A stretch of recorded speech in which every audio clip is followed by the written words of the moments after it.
On this episode of China Uncensored, China and North Korea may no longer be BFFs, but Kim Jong-un has a new best friend, so there.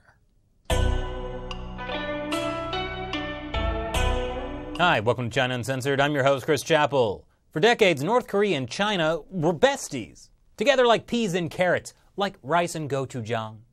But recently, China has been spending a bit too much time with the U.S., and they keep talking about North Korea behind its back, about how it's been getting all nuclear lately.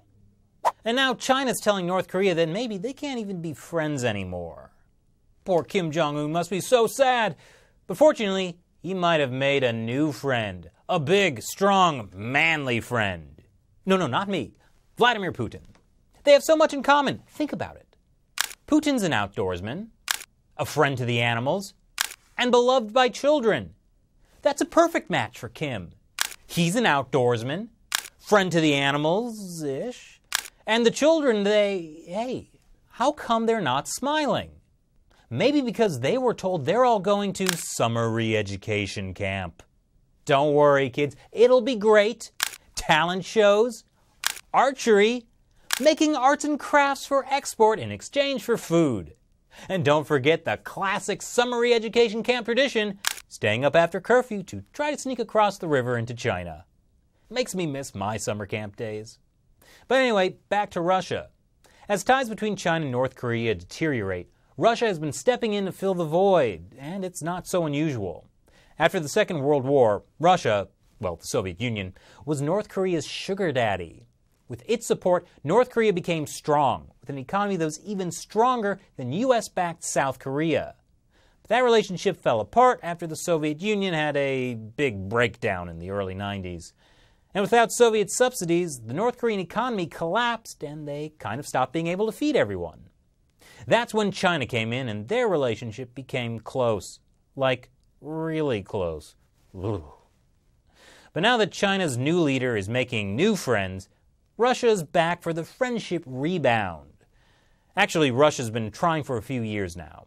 In 2014, Russia forgave North Korea about $10 billion of debt, proving that authoritarian regimes can be more forgiving than your average student loan provider. I probably should have gone Russia to finance my master's degree. Moving on. Then North Korea and Russia declared 2015 to be the year of friendship. And in 2017, for the third year in a row, Russia beat out China as North Korea's bestie. When Kim sent out New Year's greeting cards, at the top of the list was Russia, followed by China.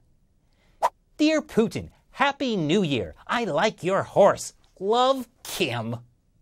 Of course, it's not just a show of friendship. Russia is again providing real economic benefits that help prop up the North Korean regime in the face of declining support from China.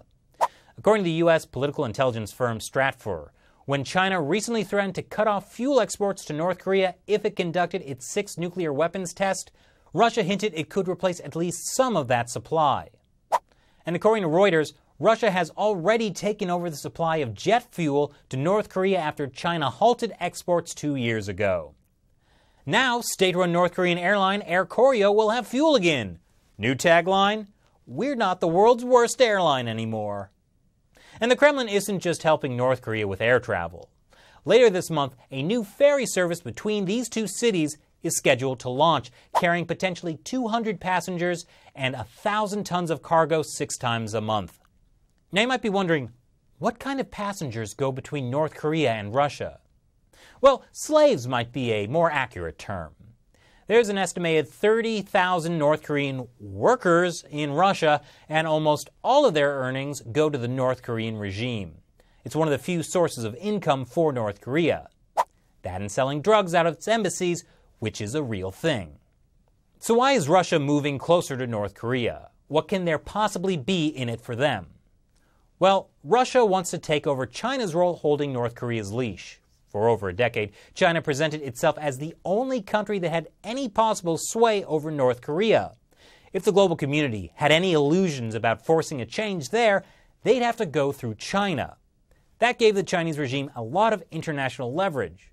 Russia would love to be able to expand its influence in the Asia-Pacific region, and if by getting close to North Korea, Russia could do that, well, Wouldn't that just be grand? There's one hitch. It didn't work for China because ultimately North Korea did whatever it wanted. Russia may also find that despite all of its goodwill, North Korea will continue to do whatever it wants. Ouch! And what does China think about all this? Well, you know how it is sometimes in international relations.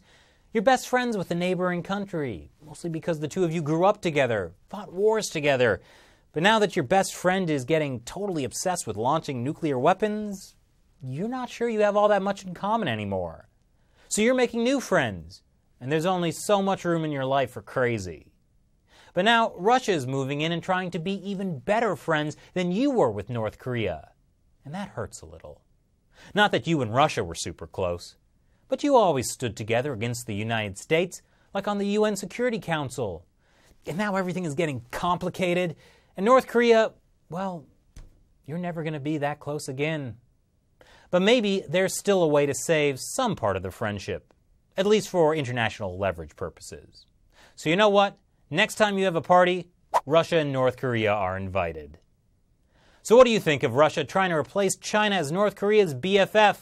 Leave your comments below. Thanks for watching this episode of China Uncensored. Once again, I'm your host, Chris Chappell. See you next time.